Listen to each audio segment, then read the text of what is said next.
सूरतुल बकरा के 24वें रुकू का आगाज है और ये दूसरे पारे का 8वां रुकू है। अल्लाह रब्बुल आलमीन ने इरशाद फरमाया, यसअलूनका अनिल अहिल्ला,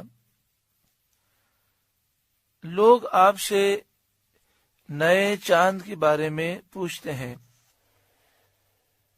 ये आयत करीमा हजरत मुआज बिन जबल रदी अल्लाह तआला अन्हु और हजरत सालबा बिन गनम अंसारी रदी अल्लाह तआला अन्हु के जवाब में नाजिल हुई।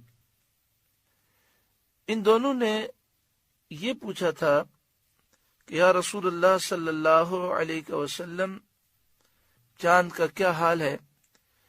इब्तिदा में बहुत बारीक निकलता है, फिर दिन ब दिन वो बढ़ता जाता है, यहाँ तक कि पूरा रोशन हो जाता है, फिर घटने लगता है, यहाँ तक कि घटते घटते पहले की तरह बारीक हो जाता है। एक हाल पर नहीं रहता, इसकी हालतें बदलती रहती हैं। इस सवाल से मकसद चांद के घटने बढ़ने की हिकमतें मालूम करना था। बाद मुफस्सिरीन का ख्याल ये है कि सवाल का मकसद चांद के इख्तलाफात का सबब दरियाफ्त करना था। यसअलूनका अनिल अहिल्ला, लोग आपसे नए चांद के बारे में पूछते हैं। कुल हिया मवाक़ीतु लिन्नास वल हज,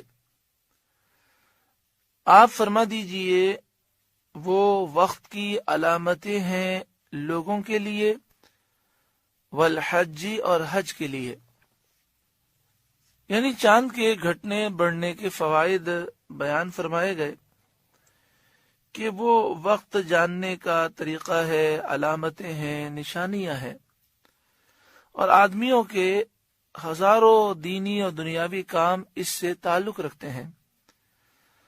ज़राअत, तिजारत, लेन देन के मामलात, रोजे, ईद के औकात, औरतों की इद्दतें, हैज के अय्याम, हमल और दूध पिलाने की मुद्दतें और दूध छुड़ाने के वक्त और हज के औकात इससे मालूम होते हैं।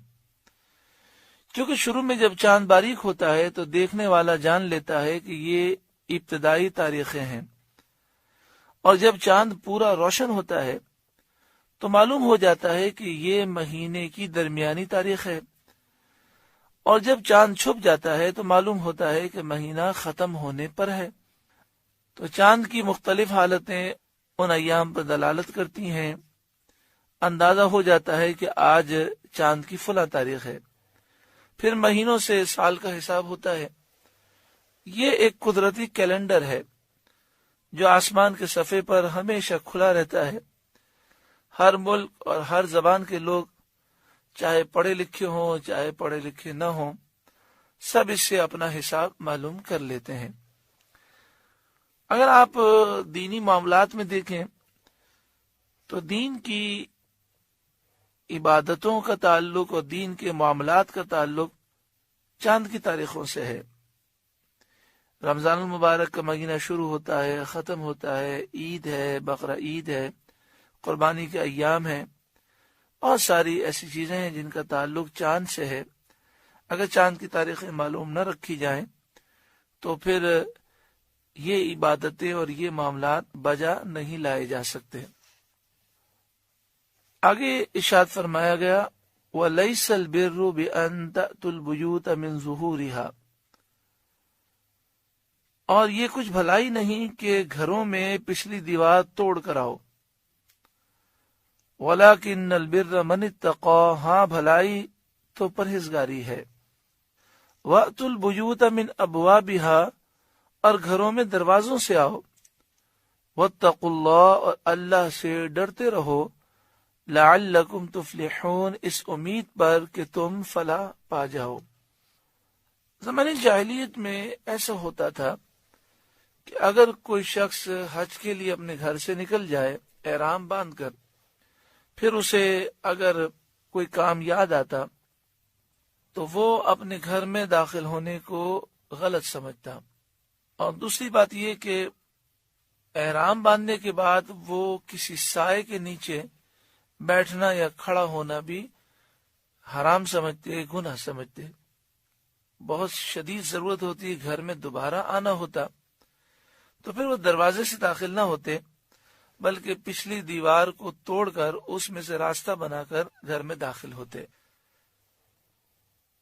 تو اس آیت کریمہ میں اس کی مذمت کی گئی اور فرمایا کہ اس میں کوئی نیکی نہیں ہے کہ تم گھروں میں پچھلی دیوار توڑ کر آؤ، پیچھے سے کود کر آؤ، اس میں کوئی نیکی نہیں ہے۔ نیکی تو تقوی و پرہیزگاری میں ہے۔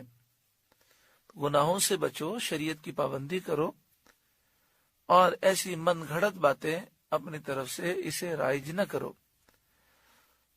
اور گھروں میں دروازوں سے آؤ، اگر احرام باندھ کے نکل گئے ہو، دوبارہ کسی ضرورت سے آنا ہے تو دروازے سے آؤ، دروازے سے آنے میں کوئی حرج نہیں ہے۔ اس آیت کریمہ میں اس بات کا درس ہے کہ بعض باتیں ایسی لوگوں میں غلط مشہور ہو جاتی ہیں جن کا اسلام سے اور دین سے کوئی تعلق نہیں ہوتا۔ ہمارے اس معاشرے میں بھی دین سے دوری کی وجہ سے بہت سی باتیں غلط مشہور ہو گئیں، بہت سی باتیں غلط مشہور کر دی گئیں۔ بس آپ دیکھیں، بات تو یہ تھی کہ آپ نے نماز پڑھ لی تو اب مصلی آپ ادب سے لپیٹ کر کسی مناسب جگہ پہ رکھ دیں، بات تو اتنی تھی۔ لیکن نہ جانے یہ بات کہاں سے مشہور ہو گئی کہ اگر مصلی بچھا رہا اور اسے لپیٹا نہیں تو شیطان اس پہ نماز پڑھے گا۔ آدمی تھوڑی عقل سے سوچے کہ شیطان تو نماز سے روکتا ہے، وہ نماز کیوں پڑھے گا؟ ہاں، ادب کا تقاضا یہ ہے کہ مصلی لپیٹ کر رکھ دیا جائے جب آپ نماز سے فارغ ہو گئے۔ لیکن یہ کہنا کہ اگر مصلی بچھا ہوا رہا تو شیطان اس پہ نماز پڑھے گا، بڑی عجیب و غریب بات ہے۔ اسی طرح قرآن مجید فرقان حمید کی تلاوت ہم مکمل کر لیں تو قرآن پاک کو بند کر کے، چوم کر، ادب کے ساتھ تعظیم کی جگہ پہ رکھ دینا چاہیے۔ اور قرآن کھلا چھوڑ کر اٹھ کر چلے جانا یہ ادب کے خلاف ہے۔ یہاں تک تو بات درست ہے، لیکن یہ کہنا کہ اگر قرآن کھلا رہے گا تو شیطان اس سے پڑھے گا، یہ بڑی عجیب و غریب بات ہے اور من گھڑت ہے۔ اس طرح کی بہت ساری باتیں لوگوں میں مشہور ہیں۔ اللہ تبارک و تعالی انسان کو عقل سلیم عطا فرمائے، دین کی ہمیں سمجھ عطا فرمائے۔